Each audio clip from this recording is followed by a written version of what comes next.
സാരംഗിയിലെ വിശേഷങ്ങളിലേക്ക് എല്ലാവർക്കും സ്വാഗതം. നമ്മുടെ ഓണം രുചികൾ സീരീസിലെ 9ാമത്തെ വിഭവവുമായിട്ടാണ് ഇന്ന് എത്തിയിട്ടുള്ളത്. നാടൻ നേന്ത്രക്കായയും ഉരുക്കിയ ശർക്കരയും ചേർന്നുണ്ടാക്കുന്ന ഒരു മധുരമാണ് ശർക്കര ഉപ്പേരി. അപ്പോൾ ശർക്കര ഉപ്പേരി എങ്ങനെയാണ് ഉണ്ടാക്കുന്നത് നമുക്ക് നോക്കിയാലോ. 5 മൂത്ത നേന്ത്രക്കായയാണ് എടുത്തിട്ടുള്ളത്. അപ്പോൾ ഈ പച്ചക്കായ ഇതേ ടൈപ്പിൽ കട്ട് ചെയ്തെടുക്കണം. എന്നിട്ട് ഉപ്പും മഞ്ഞളും ചേർത്ത വെള്ളത്തിൽ കുറച്ച് നേരം ഇട്ട് വയ്ക്കാം. ഇനി നമുക്ക് 1 ടീസ്പൂൺ ചുക്കുപൊടി വേണം. അതുപോലെ തന്നെ 1 ടീസ്പൂണോളം ചെറിയ ജീരകം വേണം. 1 ടീസ്പൂൺ കുരുമുളക് പൊടി വേണം. 2 ടീസ്പൂൺ പഞ്ചസാര, അതുപോലെ തന്നെ 6-7 ഏലക്കായ കൂടെ വേണം. ഇത്രയും ചേർത്തിട്ട് നമുക്ക് അടിച്ചെടുക്കാം. ഇനി ശർക്കര ഇതുപോലെ നമുക്ക് ഉരുക്കിയെടുക്കണം. കുറച്ച് വെള്ളം ഒഴിച്ചിട്ട് 2-3 ആണി ശർക്കര ഉരുക്കിയെടുക്കണം. അതുപോലെ തന്നെ നമ്മൾ വെള്ളത്തിലിട്ട് വെച്ചിട്ടുള്ള നേന്ത്രക്കായ നമുക്കൊരു പാത്രത്തിലേക്ക് മാറ്റി കൊടുക്കാം.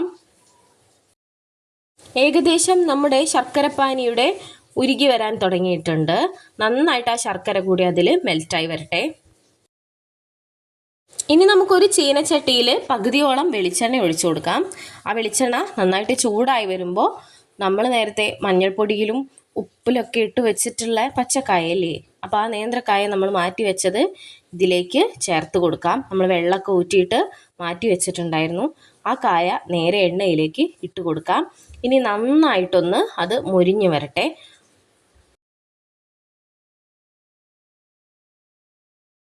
ആ ടൈമിൽ നമുക്ക് ഉരുളി വെച്ചിട്ട് അതിലേക്ക് ഒരൽപ്പം ശർക്കരപ്പാനി ചേർത്ത് കൊടുക്കാം. നമ്മൾ നേരത്തെ ഉരുക്കി വെച്ചിട്ടുള്ള ശർക്കരപ്പാനിയാണ്. അതൊന്ന് കട്ടിയായി വരട്ടെ. നമ്മുടെ നേന്ത്രപ്പഴം നന്നായിട്ട് വെന്ത് വരുന്നുണ്ട്. അതിനൊരു പ്രത്യേക സൗണ്ട് ഉണ്ടാവും, ഒരു കിലുക്ക സൗണ്ട് ഉണ്ടാവും. അതുവരെ നമ്മൾ നന്നായിട്ട് വേവിക്കണം. ഉണ്ടാക്കിയെടുത്തത് നമുക്കൊരു പാത്രത്തിലേക്ക് മാറ്റിയിട്ട് ബാക്കി കൂടെ നമുക്ക് എണ്ണയിലേക്ക് ഇട്ട് കൊടുക്കാം. ബാക്കിയുള്ളത് എണ്ണയിലേക്ക് ഇട്ടിട്ട് അതുകൂടെ നന്നായിട്ട് ഫ്രൈ ആക്കിയിട്ട് എടുക്കാം. കായയുടെ ഉള്ളൊക്കെ നന്നായിട്ടൊന്ന് വെന്ത് വരട്ടെ.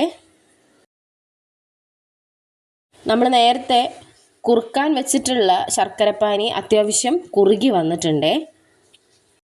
ശർക്കരപ്പാനി നല്ല നൂല് പോലെ ഒട്ടി വരുന്ന പാകത്തിലാണ് നമ്മൾ നേരത്തെ ഉണ്ടാക്കി വെച്ചിട്ടുള്ള ഉപ്പേരി അതിലേക്ക് ചേർത്ത് കൊടുക്കുന്നത്. ഫ്രൈ ആക്കി വെച്ചിട്ടുള്ള കായ നമുക്കതിലേക്ക് ചേർത്ത് കൊടുക്കാം. ഇനി നന്നായിട്ട് അതൊന്ന് ഇളക്കി യോജിപ്പിക്കാം. ആ സമയത്താണ് നമ്മൾ നേരത്തെ പൊടിച്ച് വെച്ചിട്ടുള്ള പൊടി അതിലേക്ക് ചേർത്ത് കൊടുക്കുന്നത്. ഇനി നമ്മൾ നേരത്തെ പൊടിച്ച് വെച്ചിട്ടുള്ള പൊടി ചേർത്ത് കൊടുക്കുക. എന്നിട്ട് ഒന്നുകൂടി വഴറ്റാം.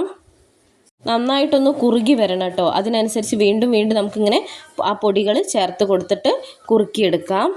ചുക്കുപൊടിയും കുരുമുളക് പൊടിയും പഞ്ചസാരയും ഏലക്കായയും ജീരകവും ഒക്കെ കൂടി ചേർത്ത് വെച്ച പൊടിയാണ് കേട്ടോ നമ്മളിതിലേക്ക് ചേർത്ത് കൊടുക്കുന്നത്. വീണ്ടും ഒന്നുകൂടി കുറുകാൻ വേണ്ടിയിട്ട് കുറച്ചുകൂടെ നമുക്ക് ആ പൊടി ചേർത്ത് കൊടുക്കാം. അങ്ങനെ നമ്മുടെ ശർക്കരപ്പേരി ഇവിടെ തയ്യാറായിട്ടുണ്ട്. ഇനി അതൊന്ന് നമുക്കൊരു പാത്രത്തിലേക്ക് മാറ്റി വയ്ക്കാം. ഒന്നുകൂടെ കുറച്ച് പൊടി കൂടെ ചേർത്തിട്ട് കുറുക്കിയെടുത്തിട്ട് നമുക്ക് അതൊരു പാത്രത്തിലേക്ക് മാറ്റി വയ്ക്കാം. വളരെ സിമ്പിളായിട്ട് നമുക്ക് തയ്യാറാക്കാൻ പറ്റുന്നൊരു കാര്യമാണ് കേട്ടോ ശർക്കര ഉപ്പേരി. എന്തായാലും നിങ്ങൾ ട്രൈ ചെയ്ത് നോക്കണം. നാളെ ഉത്രാടമൊക്കെ അല്ലേ, എല്ലാവർക്കും ഉത്രാടദിന ആശംസകൾ. ചാനലിലെ വീഡിയോസ് ഇഷ്ടപ്പെട്ടിട്ടുണ്ടെങ്കിൽ നിങ്ങൾ ലൈക്ക് തരണേ. അതുപോലെ തന്നെ നിങ്ങളുടെ വിലപ്പെട്ട അഭിപ്രായങ്ങൾ കമൻറ്റുകളായിട്ട് രേഖപ്പെടുത്തുക.